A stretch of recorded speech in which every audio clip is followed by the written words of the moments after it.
Hola, buenas noches a todos. Feliz de estar aquí por muchos motivos. Es el inicio de las actividades de Cultura Mundis. Continúan las actividades de académicos.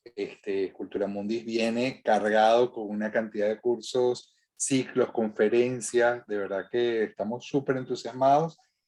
Y hoy tenemos un evento muy especial de Cultura Mundis con el grupo Los Amigos de Netflix, del grupo Netflix, que nos han apoyado y motivado para hacer este conversatorio, aunque hay gente que no le gusta la palabra conversatorio, vamos a llamarlo encuentro mejor, con una persona muy especial. Estoy hablando nada más y nada menos que el doctor Ángel Medina Davis, politólogo, articulista, parlamentario venezolano 2010-2020, vicepresidente del Parlamento Latinoamericano 2015-2020, y bueno, ya vamos a conocerlo, a escuchar las opiniones de él sobre esta serie tan importante. Yo no sé, Ángel, si tuviste una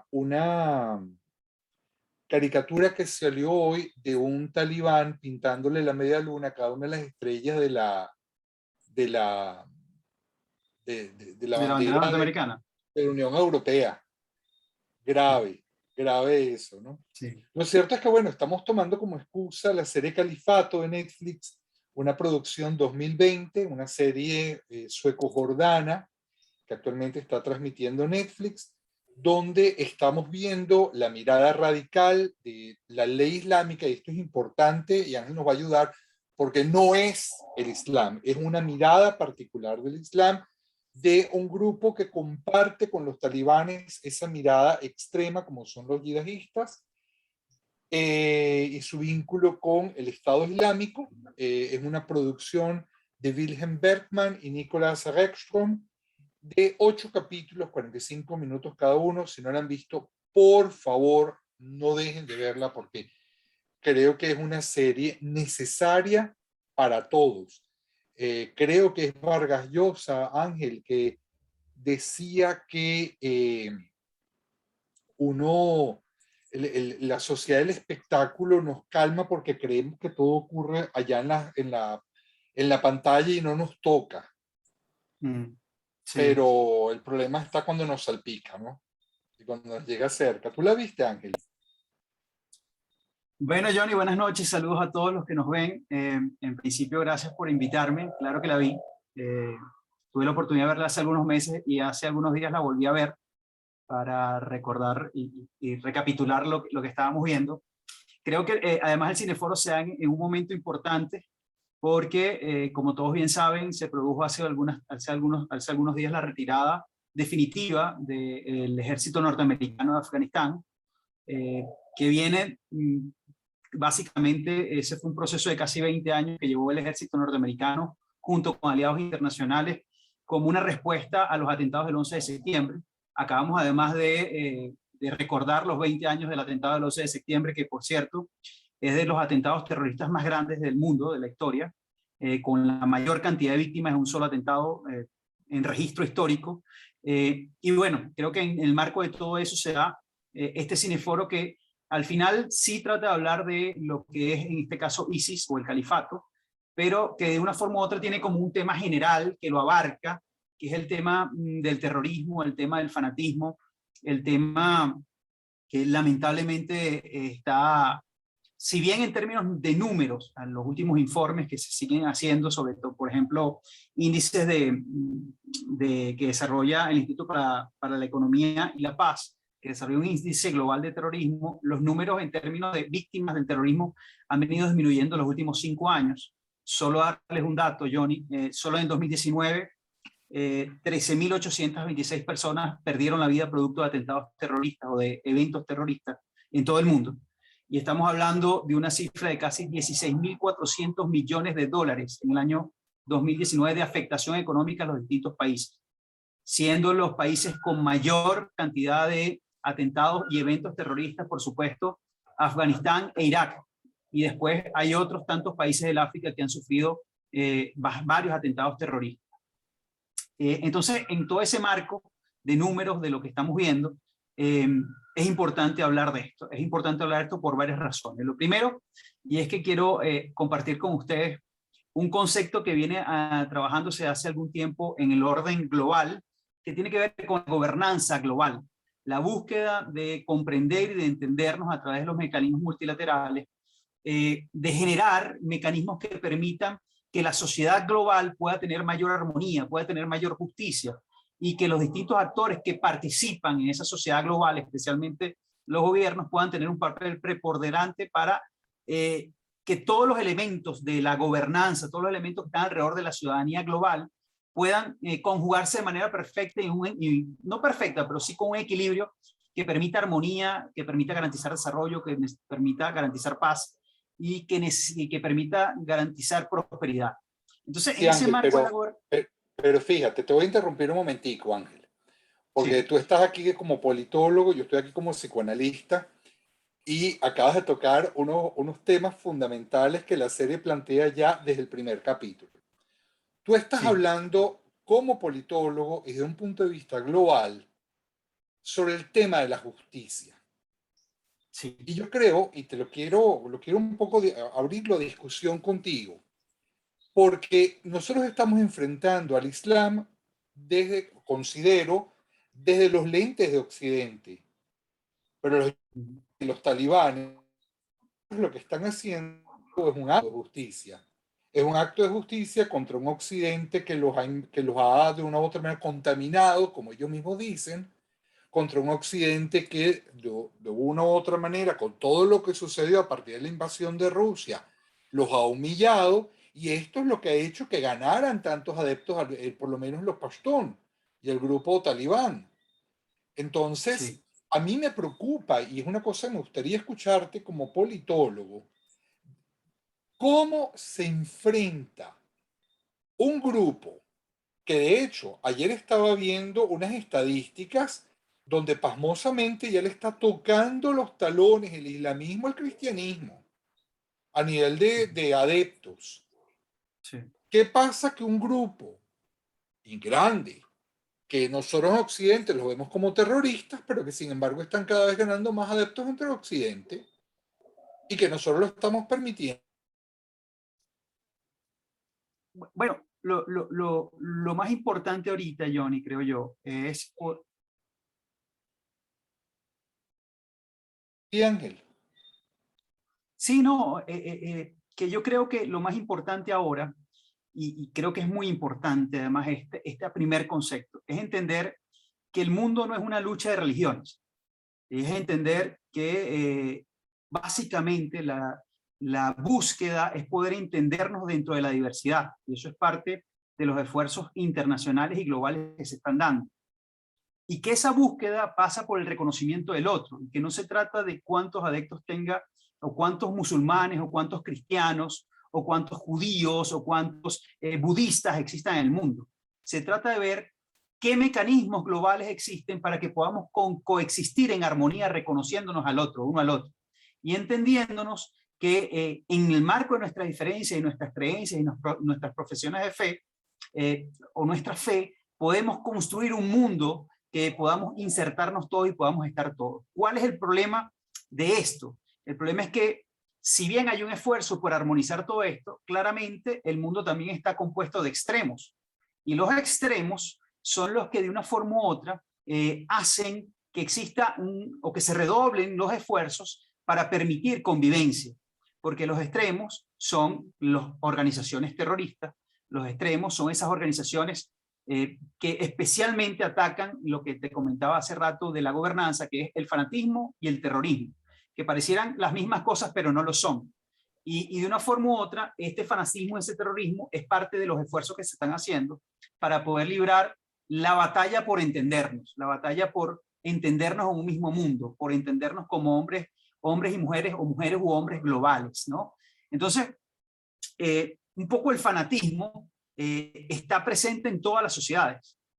El terrorismo no, pero el fanatismo está presente en todas las sociedades, y a veces el germen del propio terrorismo, ¿no? Porque es cuando se empieza a entender que mi idea es una idea que tiene que luchar contra las otras ideas, pero además que tiene que prevalecer y tiene que imponerse sobre el resto de las ideas, Y ahí es cuando empiezan a suceder actos terribles, lamentables, como el 11 de septiembre y los actos terroristas que hemos visto en todo el mundo, por lo menos señalar algunos. No solamente se trata de los talibanes, o se trata de Al-Qaeda, o se trata del ISIS, también se trata de Boko Haram, se trata de otros, de terroristas que son, en algunos países, buscan secesión o buscan salirse de sus naciones. Y todo eso es un esfuerzo global que se hace para comprender o para tratar de buscar un marco armónico que nos permita entendernos entre todos. Vuelvo al tema, sobre todo el tema del fanatismo y del terrorismo, un poco para ponerlo en concepto, Johnny. El fanatismo, y voy a dar como algunas características de lo que es el fanatismo. Lo primero es que tiene una enorme vehemencia en sus opiniones. O sea, son vehementes, al punto de que son apasionados en lo que plantean desde el punto de vista del fanático. Lo segundo, defiende su verdad, entendiendo que su verdad es la única verdad, y no, por tanto, todo lo distinto a que lo que él piense es mentira o no es la verdad, ¿no? Y eso es un ingrediente que hace que las sociedades puedan trastocarse de manera importante. Una baja capacidad para el razonamiento, es decir, en el marco de mi verdad no entiendo lo que tú me quieras explicar o pretendas explicarme, no lo voy a entender porque siempre mi verdad va a prevalecer incluso por encima de la razón. Una tercera es una violencia irracional, no solamente una violencia verbal, puede transformarse también en una violencia física, en términos de lo que dice el fanático o el fanatismo. Y por último, esto te lleva a algo que es lamentable para las sociedades, que es que no aceptas al otro. No aceptas ni que piense, y en algunos casos, ni que exista el otro distinto a ti. Y eso son cosas que están permanentes en nuestra sociedad. O sea, basta que hagamos un paneo en la propia sociedad venezolana y te darás cuenta que hay mucha gente que es fanática, profundamente fanática, y eso hace un atentado global al entendimiento y un atentado real a la posibilidad de que podamos entendernos como sociedad, ¿no? Y de que podamos incorporarnos a un mundo que es diferente. Y el terrorismo, es como un nivel superior al fanatismo. Y lo primero del terrorismo, y voy a dar algunas de las características, es que pretende tener una secuencia de actos violentos. O sea, el terrorismo no es un terrorismo, es el planteamiento de varios eventos que tienen como característica principal la violencia. Lo segundo, esa violencia tiene que buscar causar daños dramáticos. Y por eso es cuando tú ves que los aviones chocan contra una torre, contra las Torres Gemelas, es un acto absolutamente dramático y dantesco, ¿no? Y tiene que causar actos mortales, es decir, tiene que provocar muertes. Lo segundo es que el terrorismo básicamente está dirigido a civiles. Principalmente la mayoría de los ataques terroristas son dirigidos a civiles, no a militares. El 80 o 90% de las víctimas del terrorismo son civiles, que muchas veces ni siquiera forman parte de ninguna organización política o no tienen nada que ver con la política, sino son civiles de a pie, que lamentablemente son las principales víctimas del terrorismo.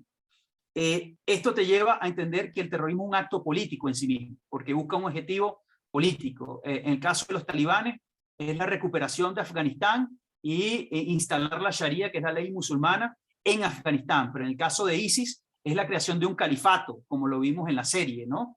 Y ese califato en este momento puede entenderse como las regiones de Irak y Siria, o lo que corresponde al país de Irak y al país de Siria.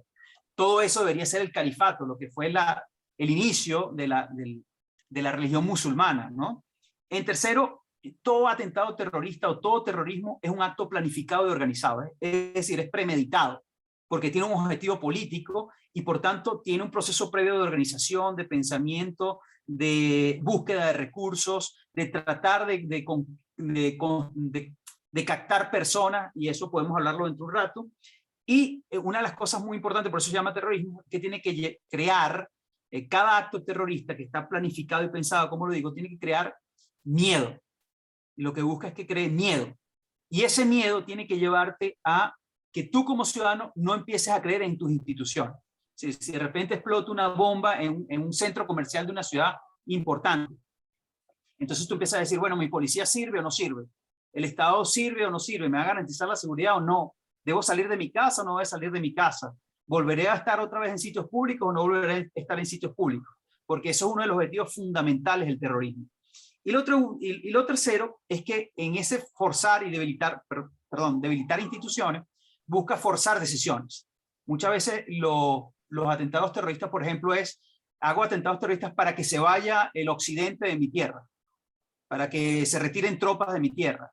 O busco generar atentados terroristas para provocar que de una forma u otra los civiles no hagan determinada cosa o que un gobierno no tome determinada decisión, porque por eso es que tiene un objetivo político. Entonces, tanto el fanatismo como el terrorismo, y se ve muy claramente en esta serie del Califato, son formas y expresiones radicales de la sociedad que evitan esto, que evitan que el mundo pueda entenderse, que el mundo pueda reconocerse, y llevan un poco lo que tú decías, Johnny, de esto de tratar de hacer como una especie de lucha entre religiones. Y además quisiera preguntarte tú que llevas todo este tema psicológico, de una forma u otra para retroalimentarnos, porque yo a veces tengo la parte política, ¿qué puede llevar a una persona a considerarse fanático o a integrarse al mundo del terrorismo? Ángel, mira, yo te he estado escuchando con mucha atención y me parece que has planteado, aparte esta diferencia de lo que es fanatismo, lo que es terrorismo, creo que es fundamental, y que hayas hecho una definición de conceptos ya implica que nosotros como habitantes de Occidente hay una cantidad de cosas que tenemos que entender, ¿ok?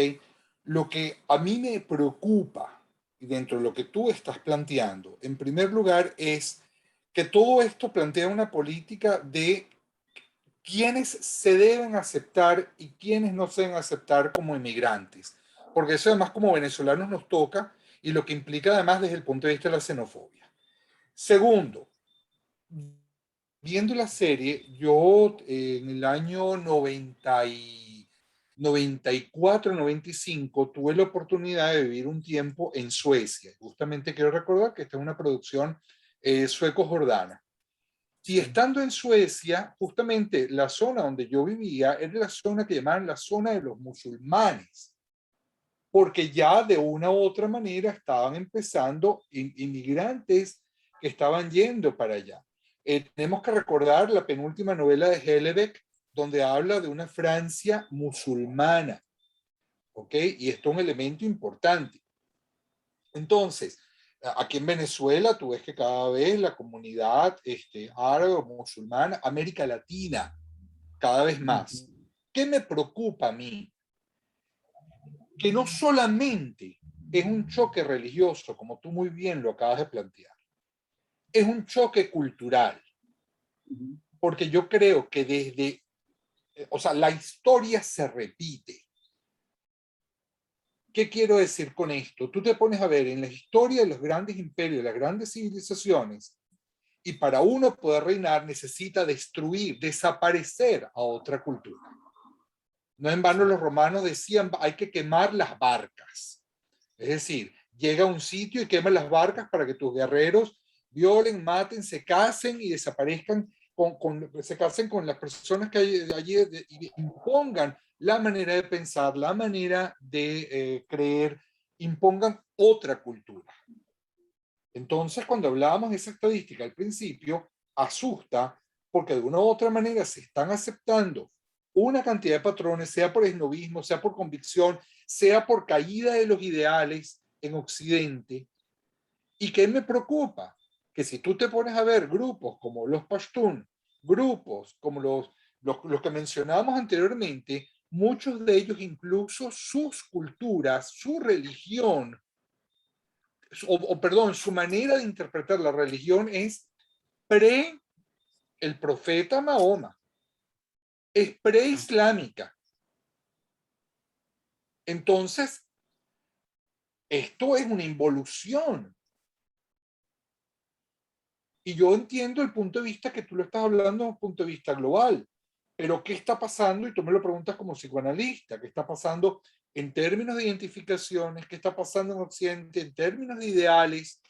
¿Qué está pasando en términos de lo que o sea, de la decadencia, lo que en psicoanálisis llamamos la decadencia del nombre del padre, es decir, todo aquello que regla una sociedad y que de una u otra manera está siendo bombardeado por todas partes porque ahora hay que bombardear lo patriarcal. Sí. Entonces, todo vale. Y dentro de todo vale incluso ser invadidos, vale incluso ser desaparecidos, vale incluso gozar como locos de todo.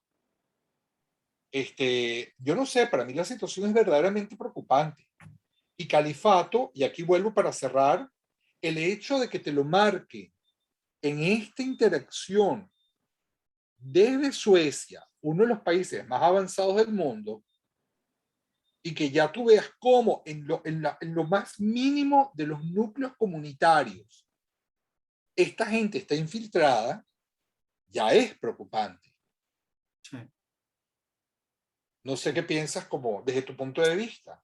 Bueno, es que yo creo que esto tiene que ver con los enormes retos, los retos que tenemos como humanidad. ¿Qué pasa?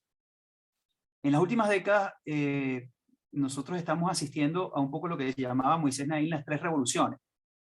O sea, y lo voy a pegar con este tema del terrorismo. Las tres revoluciones del más, es decir, somos más habitantes en el planeta, muchísimos más que lo éramos hace, por ejemplo, hace 80 años. La revolución de la movilidad, es decir, no solamente que somos millones, miles de millones en el planeta, sino que nos desplazamos más y nos desplazamos mejor. Es decir, un ciudadano normal de cualquier parte del mundo ahora conoce muchos más países, tiene mayor capacidad de traslado, tiene mayores opciones de trasladarse entre un país y otro, y por tanto hay una mayor movilidad, y no solamente movilidad física, hay movilidad también online, es decir, podemos estar aquí y seguramente aquí muchos de los que pueden estar aquí en este cineforo ni siquiera están en Venezuela, y eso tiene que ver con la movilidad, la conectividad. Y eso ha traído como consecuencia una tercera revolución, que es lo que llamaba Naim, que es la revolución del pensamiento. Es decir, tienes como ahora como ciudadano una enorme visión del mundo que te permite tener opiniones sobre muchas cosas y además eres muy crítico sobre lo que está pasando. ¿Qué pasa con eso? Que se está generando tensiones en la sociedad global. Tensiones porque entonces ahora, pongo un ejemplo, como tú lo decías, ahora tú convives en Venezuela con musulmanes que antes no habían o había muy pocos, convives con asiáticos que antes habían o había muy pocos y ahorita hay más. Y convives no solamente con ellos, convives con sus culturas, convives con sus formas, convives con sus costumbres y a veces esa interrelación que se da, además, Europa, que es donde se desarrolla la serie El Califato, tiene mucho tiempo conviviendo con eso y esos son choques culturales que hay ahí, choques de formas de ver la vida y crean tensiones en la sociedad. Sí, Ángel, Crean pero tensiones. fíjate, perdóname que te interrumpa en este momento, Sí. porque la serie plantea algo que es fundamental, ¿ok? Y es este punto que tú estás introduciendo y que tiene que ver además con el rol, algo tan importante como lo que es el rol de la mujer. No solamente lo Sí. que sufre la mujer afgana.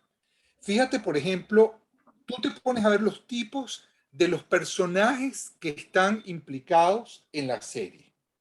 Estamos hablando de una mujer sueca que es la que puede entrar allá. Estamos hablando de una mujer islámica que está en contra de lo que está sucediendo. Pero además en ese núcleo familiar donde los padres no tienen control de lo que sucede con los hijos. Y cómo todas estas variables que tú estás hablando pueden de una manera brutal meterse en nuestros hogares. El caso del papá con las dos niñas, que además es lo que viene en la segunda temporada, ¿ok? Y además, algo fundamental que plantea la serie Califato, que es todo lo que es la trama de la mujer.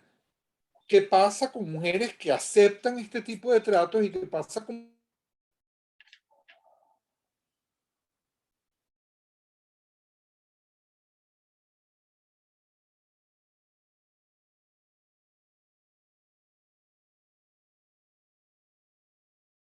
donde las están llevando y una está feliz y la otra tiene los ojos llenos de lágrimas? Entonces, este tema de lo femenino, de los personajes, de la educación, de la familia, ¿cómo lo ves tú? Cuando tú viste la serie, ¿cómo esto te impactó? Mira, es que yo creo que hay que hacer, o sea, la serie lo que te retrata al final es un cúmulo de cosas que están escondidas en la serie, pero que que afloran como de golpe. Aflora el tema racial, que vive esos choques que te estoy diciendo culturales, que ya se hicieron como sistémicos en la sociedad sueca. Entonces la sociedad sueca, los que son musulmanes reclaman que han sido como marginados de la sociedad, o que no se les acepta del todo, o por su color de piel, o cómo piensan, y hay efectivamente un choque, hay como unos barrios para unas minorías y el resto es para la sociedad sueca, y eso está reproduciéndose en toda Europa desde hace mucho tiempo. Y quiero aquí, por ejemplo, no sé si se acuerdan de los terribles eventos de Charlie Hebdo en Francia, en París.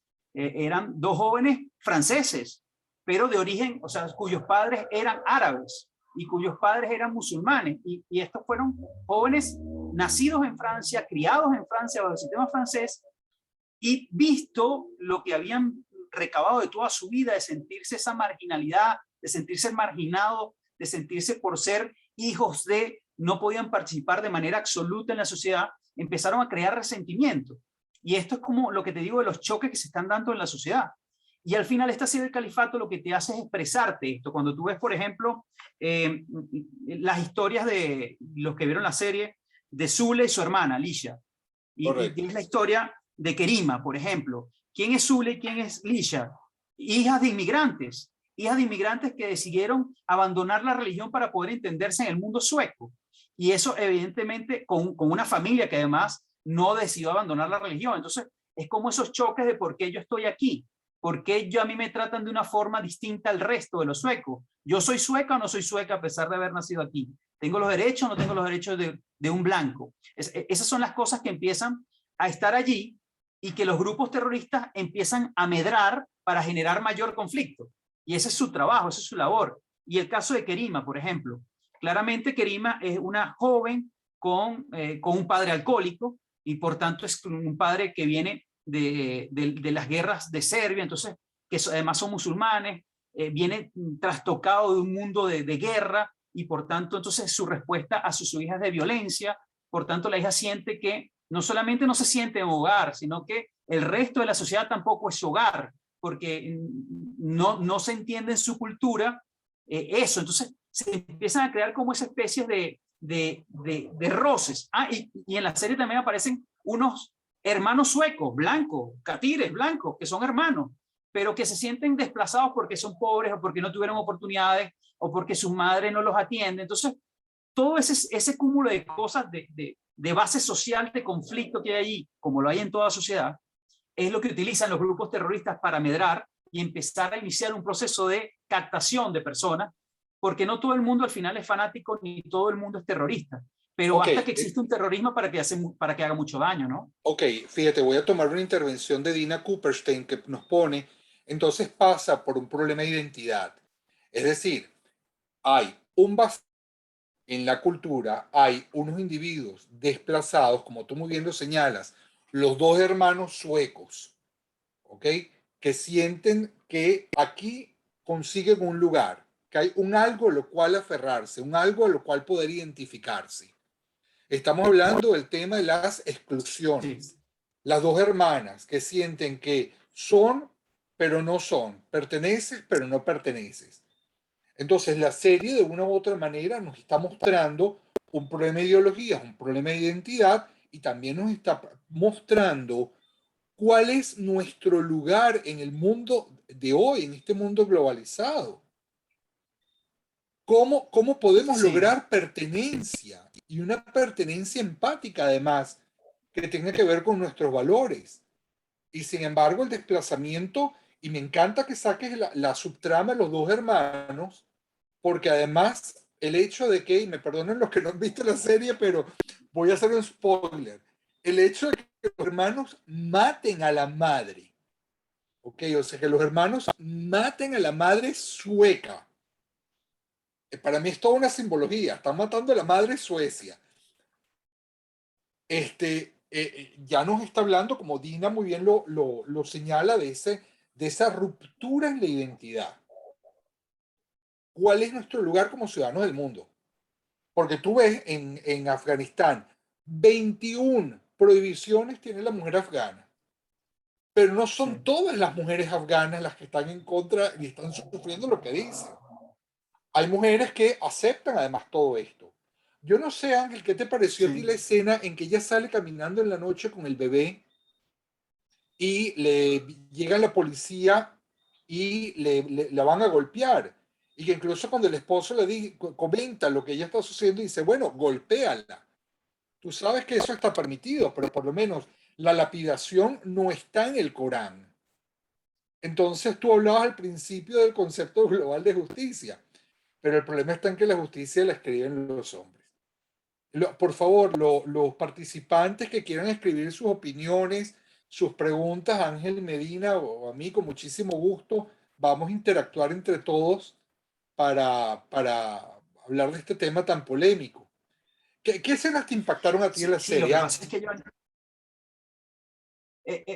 mira, con lo que abre lo primero con lo que abre la serie, que es una mutilación de una mano Ah, que sí. hacen en plaza pública, es como el principal mensaje, es decir, aquí gobierna la barbarie. Ese es un mundo que está retrocedido al mundo, quizás es el mundo de hace 1000 años, no es este mundo, o al menos no es lo que quiere este mundo, y no es lo que está tratando de trabajar este mundo.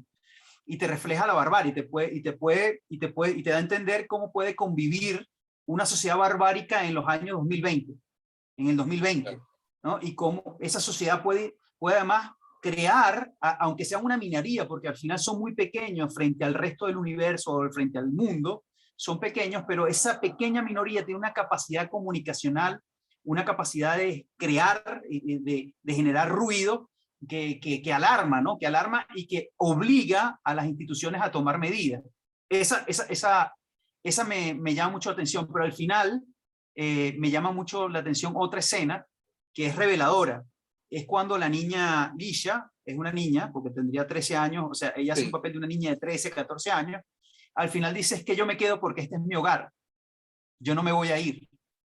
Entonces, es como hay todo un proceso, la serie lo que te marca es como hay todo un proceso organizado, premeditado de los grupos terroristas para captar jóvenes en todo el mundo.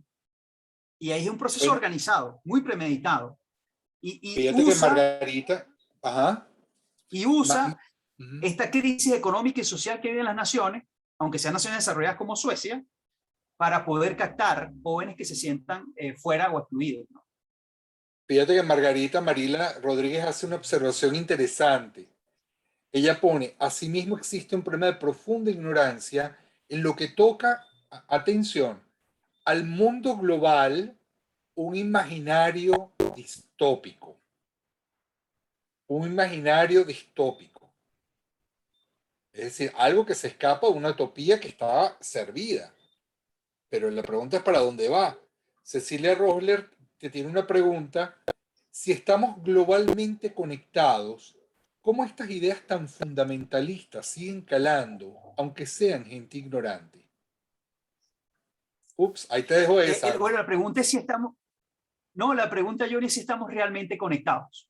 Ajá, Es decir, preguntémosle a la sociedad de Afganistán o a los afganos si están realmente conectados al mundo. Pueblos enteros del mundo entero que no tienen conexión a Internet, que no tienen acceso a la información. Pueblos enteros que están sometidos a regímenes que solo dicen su verdad y que trancan la posibilidad de que se tenga acceso a la verdadera información. Esos son los que están desconectados. Y lo que luchamos, los que estamos conectados de una forma u otra, estamos luchando permanentemente contra la desinformación. Y esa es también otra lucha que se da dentro de los conectados. La desinformación, que es una de las cosas que más está afectando la posibilidad de crear conciencia en el mundo. Sí, porque hay tantas cosas, tanta información, que también hay un grueso importante de esa información que puede ser manipulada para ofrecerte una visión de la realidad distorsionada. Y eso se hace de manera profesa, pues se hace de manera premeditada. Entonces, hay como dos mundos, el desconectado, que son estos, pongo un afgano que está en su mundo, en su barbarie, no tiene teléfono, no tiene televisión, no tiene nada, no tiene conexión al mundo, no sabe lo que es el mundo. bueno, Cuba. hay que desconectar. Uh-huh. Divide y vencerás. Hay que Sí, claro. desconectar. Porque Y, estamos hablando del macro, pero fíjate, Rita Israel hace una observación donde ella marca la desconexión en el micro, en la familia, o la Sí, desconexión en el trabajo. Y aquí, fíjate, voy a hacer una conexión, ya que están los amigos de Netflix, entre una serie como Califato y una serie como Clickbait, no sé si la viste, donde esa no la he visto. justamente, bueno, no te voy a decir nada, pero justamente la La anoto. desconexión está en la célula. Sí, ¿Entiendes? La manzana podrida está en la célula. sí. ¿Ok? Y aquí llamemos la desconexión, lo que Rita Israel dice, la importancia básica del hogar es la desconexión desde la célula. Sí, Entonces, porque al final, ¿qué busca, qué te explica la serie? La serie te explica, mira, hay un mundo que es el terrorismo y ese mundo va a hacer uso de las debilidades de la sociedad, bien sea desarrollada o no, para poder captar, aunque sea una pequeña porción de esa sociedad que se sume al plan terrorista. Eso es un poco lo que te capta, porque al final no es que todos somos terroristas, pero sí hay posibilidades de captar a un pequeño grupo para que se transforme en terrorista. Y hay todo un proceso. Al final, aquí que yo tenía unas anotaciones sobre, hay varias fórmulas. Dicen que hay tres fórmulas como las más grandes. La primera es la intrafamiliar, la segunda es la extrafamiliar en contexto inmediato, ahorita lo voy a explicar rápidamente, y la última es extrafamiliar con contexto no inmediato. La intrafamiliar es cuando el terrorista está cercano a ti, es tu primo, es tu hermano, es tu papá, es un primo que vino de Siria y se vino acá y empezó a decirte que habían cosas que estaban pasando y que eran muy buenas. Es aquella que te capta a través de lo más cercano a ti, es un amigo muy cercano a la familia que hace un trabajo previo para traerte al mundo del terrorismo, ¿ok? Después viene la otra que es la extrafamiliar en contexto inmediato, que es, por ejemplo, aquellas personas que les tocó vivir en un barrio donde hay muchos extremistas. Entonces, como ese es tu entorno, esos son tus vecinos, tú juegas fútbol con ellos, tú ves televisión con ellos utilizan ese mecanismo del entorno o estás en la escuela con ellos utilizan como lo usa, por ejemplo, Ibrahim, que en la serie es como el terrorista. Él se mete en una escuela y es profesor de una escuela y dice, en este contexto, que no es de la familia, no los conozco, pero yo voy a ubicar quiénes son los alumnos que yo sé que puedo captar porque tienen un problema serio de desconexión con su familia o tienen problemas serios desde el punto de vista social. Y la última es la fórmula extrafamiliar con contexto no inmediato, que es las redes sociales. Y esta fórmula tiene como tres características. Una, el anonimato, es todo lo que tú a veces puedes ver en YouTube, los puedes ver en las redes, al final no sabes quién es el que lo coloca. Segundo, la transnacionalidad, y si es experto en esto, colocar videos realizados en Irak, que tú los puedes ver en Suecia, los puedes ver en Venezuela, a través de las redes sociales. Y lo último, que es como es tan rápido y es tan fácil el acceso, se permite masificar de manera casi que instantánea. Entonces, esas tres fórmulas se pueden conjugar unas con otras y pueden ir medrando o pueden ir logrando captar personas. Esto no solamente sucede en el terrorismo, Johnny, también sucede en el caso nuestro, en nuestra región latinoamericana, en los grupos delincuenciales. Es decir, lo que pasa en Centroamérica, por ejemplo, con la, con las pandillas, la Mara Salvatrucha, aplica estos mismos sistemas. O lo que puede pasar con los carteles, con el narcotráfico en América Latina, aplican los mismos esquemas que aplica el terrorismo. Por tanto, por eso es que hay como todo un esfuerzo global para entender esto como un todo, aunque sean distintos, ¿no? sí, yo creo que ahí es donde está también el error de decir los musulmanes, porque te lo digo, yo tengo amigos musulmanes que no tienen nada que ver con todo esto. Y ahí cuando decimos los musulmanes, nos estamos olvidando de aquellos que no son musulmanes y que también son terroristas. Sí, claro. Léase, por ejemplo, los atentados en Estados Unidos en los colegios. Esos son actos Sí, claro. terroristas. Total y Tú lo estás absolutamente diciendo terrorista. muy bien. Las pandillas, ahí hay terrorismo. Sí, sí, sí, sí. Sin duda ¿Ok? alguna, el narcotráfico. Los Eh, carteles en Colombia. ¿Ok? claro. No sé si te acuerdas, en el año, hace 5 años, que los propios carteles del narcotráfico empezaron a colgar personas en los puentes y Sí. empezaban a colocar, y eso es un acto terrorista ejecutado por un grupo organizado delincuencial que buscaba desestabilizar el gobierno, que buscaba desestabilizar las instituciones, que buscaba provocar una respuesta y provocar una acción, bien que liberaran personas que tenían presas o bien que les liberaran espacios. La FARC, por ejemplo, que ha sido calificada por muchas naciones del mundo como una organización terrorista, no solamente criminal, sino también terrorista. es un elemento que tenemos muy cercano a nosotros, a Venezuela, y ellos aplican técnicas terroristas para tratar de controlar regiones, para tratar de controlar territorio. Es Claro. decir, todo esto se mezcla, al final se mezcla porque ¿de qué viven en buena medida los talibanes? ¿De qué vivían? Del tráfico del opio, que es lo necesario para hacer heroína, para hacer droga. Entonces, es como una mezcla de muchas cosas, pero al final, una de las cosas que quisiera yo dejar con mucha fuerza aquí, una de las ideas, es primero que el terrorismo es un elemento que ha sido y está siendo combatido con mucha fuerza por parte de esto que hablaba al inicio, de la gobernanza global, porque no se trata solo de los gobiernos, se trata de una serie de cientos y cientos de organizaciones civiles que trabajan para no solamente evitar que se produzca la captación de jóvenes, sino para también generar información detallada sobre lo que está sucediendo y sobre lo que es el terrorismo. Gente que se encarga de estudiar los eventos terroristas, pero además se trata de crear medidas para evitar que se produzcan más eventos terroristas. Y esto tiene que ver con un tema de seguridad, pero también tiene que ver con un tema de creación de capital social para que no haya tanta exclusión o no haya resentimiento social en una sociedad o en las sociedades, ¿no? Y esto creo que es uno de los principales mensajes que, más allá de que veamos el califato, tiene que quedar. O sea, siempre va a haber, como dice en la serie, siempre va a haber un agente Pervin. Y los agentes Pervin son miles y cientos de miles en todo el mundo que están trabajando todos los días para evitar que en el mundo no solamente se produzcan actos terroristas, sino que se cree la conciencia terrorista en muchas personas, ¿no? Y yo creo que es uno de los mensajes más importantes que hay que dar, ¿no? En este sentido. Sí, fíjate, Jesús Peña nos pone, considero que con fuera de un territorio mayormente islámico, es que buscan a las personas que no se sienten queridos por su realidad o por lo menos que lo que los rodea. Por más que sepan que hacen un daño a otras personas, lo harán porque se sienten queridos por sus demás compañeros talibanes. Sí, Jesús, esto es lo que tiene que ver con el tema de la exclusión y el tema del lugar. Fíjate que además hay algo que, Ángel, tú acabas de señalar y que a mí me preocupa, porque tiene que ver con el tema de la posición de víctima, de los buenos y los malos. Sin embargo, yo creo que la Sí. serie de una u otra manera nos señala qué hacemos nosotros para contribuir con todo esto, sea desde la célula familiar, sea desde estar pendiente de nuestras instituciones, refuerzan las instituciones, cómo se refuerza, como decía Dina antes, en tema de identidad.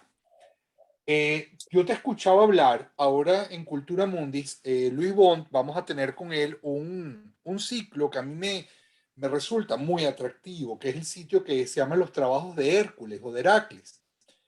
Y esos 12 trabajos que le tocó hacer a Hércules o a Heracles durante muchos años, te hablo durante siglos, se han considerado como una forma de culturalmente lograr gobernar el espíritu.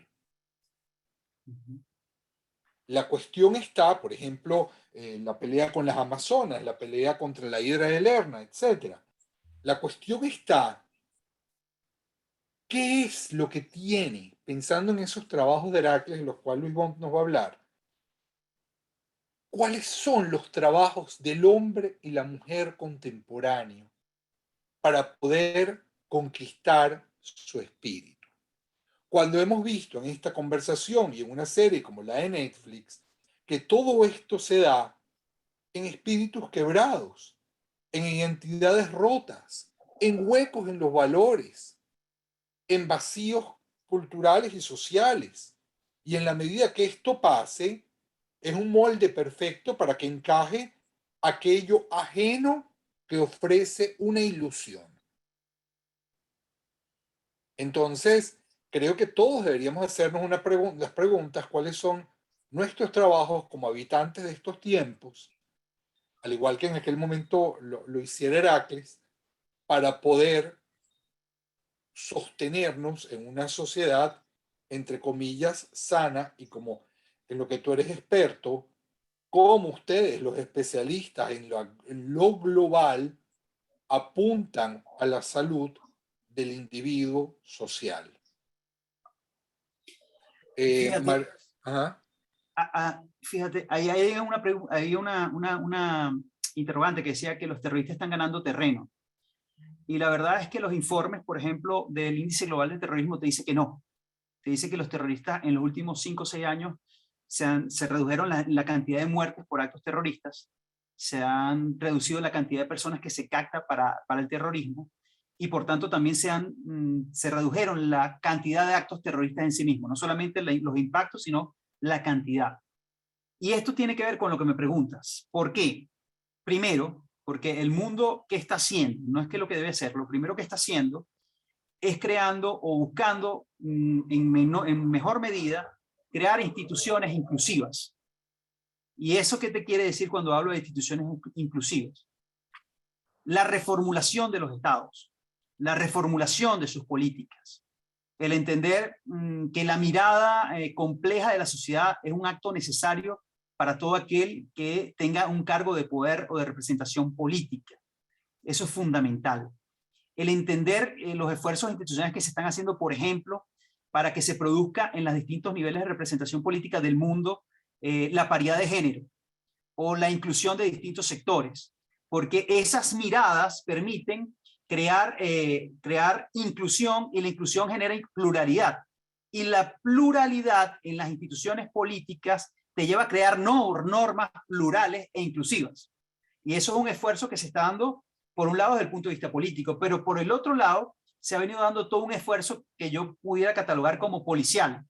Es decir, todo un esfuerzo real de investigación y de lucha contra el terrorismo, de control de las redes sociales, de control del financiamiento al terrorismo, de control a la información, que claramente ha afectado la posibilidad de ejercer terrorismo en el mundo. Y yo creo que esas cosas son esfuerzos que se están dando desde los gobiernos y de la sociedad civil también. Y hay una tercera que yo quisiera involucrar aquí, que es el esfuerzo personal. O sea, ¿qué pudiéramos hacer nosotros como personas más allá de, porque bueno, no todo el mundo tiene por qué estar en los cargos de representación política. De eso no se trata la sociedad. Pero ¿qué puede hacer alguien en la sociedad? Uno, creo que lo primero que nosotros tenemos que luchar con mucha fuerza es con el mundo de la desinformación. A veces consumimos demasiadas noticias falsas y creemos que las noticias falsas son ciertas, que es lo peor. Claro. Y tenemos que hacer un esfuerzo personal por construirnos ese hábito de que toda la información que nos llegue podamos procesarla de manera consciente. Y procesarla de manera consciente significa contrastarla con otras cosas, tratar de averiguar que si efectivamente si lo que nos están dando tiene algún tipo de lógica. Es un esfuerzo personal. ¿Por qué? Porque sobre las falsas noticias se crean percepciones, pero además se crean conceptos y se crean posiciones sobre las falsas noticias. Y esas falsas noticias son las mejores promotoras del descontento social y del desencuentro social. Eso en la realidad diaria de nosotros.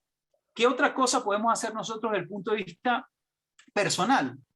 Pues abrir nuestra conciencia, y por eso es que yo, por ejemplo, espacios como el tuyo, Cultura Mutis, permite abrir la conciencia, porque te habla de lo magnífico que es la creación, y la creación vista desde todo su punto de vista, porque como ser humano tenemos que tratar de entender que mi mundo no es el mundo, quizás yo soy una pequeña parte de ese mundo, y nos corresponde entonces entender que hay otras formas de entender el mundo, y que eso tenemos que asimilarlo como ellos tienen que asimilarnos a nosotros. No sé si trato de explicarme aquí, pero es un agradezco la globalidad, además, ¿no? Te agradezco lo que estás diciendo en primer lugar, porque el comentario que hiciste va de la mano con lo que Sandra Katz estaba señalando. Sandra, estoy de acuerdo contigo, no es una sensación personal, creo que es compartida. Sandra nos hablaba, y tú hiciste referencia, Ángel, de cómo los terroristas van ganando la batalla en el mundo real a través de una batalla de captación en células, en todos los lugares. Yo creo que no estás equivocada y creo que Ángela, querida Sandra, te respondió con lo que dijiste, pero en lo que nos toca, un poco el objetivo de Cultura Mundis es eso. O sea, cuando nosotros, por ejemplo, vamos a tener ahora a don León Febres Cordero, que lo llamamos además dos cabezas en diálogos imposibles. O sea, es poner a dialogar dos filósofos con dos puntos de vista contrarios sobre temas distintos. Es de una u otra manera ponernos a dialogar nosotros con nuestra cultura. Cuando de una u otra manera, oye, te confieso, Ángel, se hizo una encuesta y la gente me pidió, me pidió en el campo del arte y del psicoanálisis hablar de Cézanne y Van Gogh. Es que tú dices, pero ¿qué pasa acá? Y el nivel de profundidad, algo que yo creía que iba a hacer 3 clases, terminó en un nivel de profundidad de 5 que vamos a hacer. Porque es cómo se construyó una nueva forma de entender el mundo. Eso fue lo que nos dejó Cézanne y Van Gogh. Y asimismo, ¿qué te digo? Abrir el mundo hacia los paisajes de Venecia, o por ejemplo, rescatar las enseñanzas de Víctor Frankl con la resiliencia, con la búsqueda del sentido de la vida. Iba a estar María Elena Garazzini y Victoria Tirro con arte y espiritualidad. Y eso no es una cosa que Cultura Mundi lo hizo, vamos a sentarnos a ver quién viene. Es un pedido de toda la gente que está acá escuchándonos y que si tú ves, apuntan todo a que cada uno consiga ese camino para sanar, un camino de búsqueda del sentido de la vida y de generar una sociedad mejor. Esta última reflexión que hiciste, Ángel, me parece capital. Estos puntos que lograste demarcar a partir de la lectura del comentario de Sandra. Yo no sé, Ángel, si porque ya tenemos, estamos aproximándonos ya al cierre de esta conversación, si puedes dejarnos alguna reflexión desde esa vasta experiencia que tú tienes como politólogo para volver a ver Califato, para volver a revisar nuestras vidas y el mundo que nos rodea, por favor. Bueno, antes que la reflexión, quisiera darle además una recomendación. Hay otra serie en Netflix que la acaban de abrir, de estrenar hace muy poquito, hace pocos días. La acabo de ver, que se llama Punto de Inflexión y habla sobre el atentado del 11 de septiembre y hasta ahorita, hasta la retirada de las tropas de Afganistán. Habla sobre la guerra de Afganistán y se los recomiendo porque les puede dar una visual perfecta de lo que efectivamente está sucediendo en ese territorio. No, yo simplemente cierro diciendo, los fanáticos y los terroristas siempre serán pocos. El problema es que un fanático y un terrorista tienen la capacidad de hacer daño por 200 normales, 300 normales. Es decir, uno solo puede hacer un enorme daño. ¿Y cuál es el reto que todos tenemos como sociedad? El reto que nosotros tenemos como sociedad es luchar contra el fanatismo y el terrorismo en nuestras propias conciencias. Yo creo que ese es el primer reto que tenemos. Tratar de comprendernos en un mundo diverso. Tratar de comprendernos con nuestras bases, con nuestros valores, con nuestras creencias, que todas las debemos tener. Todos tenemos que tener una creencia, creer en algo, y tenemos que tener algunos valores que nos definan, pero también entender que esos valores, esas creencias, no son las de todo el mundo, y no tienen por qué ser las de todo el mundo. Y la real sabiduría y la verdadera ganancia del mundo que hoy tenemos está al momento que nosotros podamos aceptar y comprender al otro, y que logremos que ese otro también nos acepte y nos comprenda a nosotros. Porque está el verdadero concepto de ser global, y ahí está el verdadero concepto de poder convivir, que es una de las cosas más difíciles que hay en el mundo de hoy. Y veámoslo en nuestro propio reflejo nacional. Qué difícil se nos ha hecho convivir en los últimos años. Y parte por creer que lo que nosotros pensamos es lo que debe pensar todo el mundo, y así no funciona la humanidad, y así no funciona la vida. Y yo creo que el hacer el califato lo que nos deja es esa profunda enseñanza de que comprendamos al otro para que empezamos a comprendernos, para que empecemos a comprendernos nosotros mismos. Ángel, yo no voy a decir absolutamente nada después de ese comentario que tú acabas de dar. Suscribo cada palabra, me parece, bueno, como siempre, tú eres brillante, me parece que es genial. Solamente me queda darle las gracias a ti, Ángel, por habernos acompañado y por eh, conversar sobre este tema. Gracias a los amigos de Netflix por permitirnos compartir con ustedes como siempre y que siempre nos están recomendando lo mejor. Sandrita nos pone que la serie que tú dices se llama punto de inflexión o turning point, 9 de Turning point. septiembre, and the War on Terror. Y bueno, dar las gracias absolutamente a todos y visiten, es muy sencillo, www.culturamundis.com, porque Cultura Mundis, como decimos en nuestro slogan, somos todos. Los esperamos a partir de la próxima semana y Ángel, espero que estés muy pronto con nosotros. Hasta luego. Chao, Johnny, gracias a todos por el tiempo.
Hola, soy Gabriela Diesis. Actualmente me desempeño como gerente general en la empresa GMO Retail Consulting.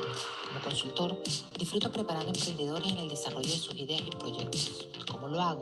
Comparto mi pasión, lo que he aprendido a lo largo de más de 20 años de experiencia. Hoy te cuento lo que sé sobre las marcas personales y por qué es importante que desarrolles la tuya. Hablar de una marca personal es hacer referencia a la gestión de un perfil propio. Consiste en descubrir certezas y particularidades sobre ti y comunicarlas. Todos tenemos una marca personal, algo que nos diferencia de los demás. Es una propuesta de valor única, una herramienta potente de marketing que nos ayuda a identificar y comunicar eso que nos hace visibles en un entorno cambiante y competitivo. Una marca personal se enfoca en conectar y transmitir confianza, y esto se logra dejando en claro quiénes somos ante las personas. Es simple, debemos mostrarle a la gente lo que nuestra marca puede hacer por ellos y cómo lo hará. ¿Quieres crear tu marca? En Académicos te acompañamos en el proceso.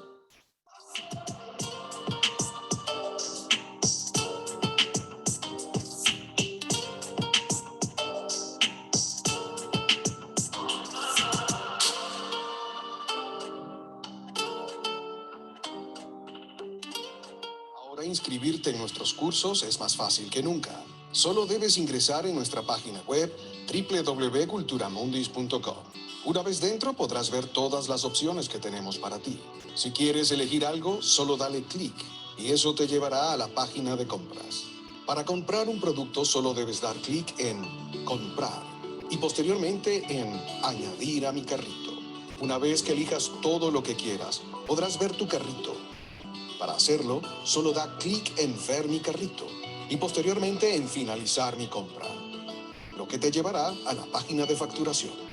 Para poder hacer la facturación, solo debes llenar todos tus datos. Recuerda anotar tu correo electrónico y una vez que todo esté completo, podrás elegir tu método de pago. Para finalizar, solo debes dar clic en Realizar compra y un correo electrónico llegará con la confirmación. Te esperamos pronto. Cultura Mundis.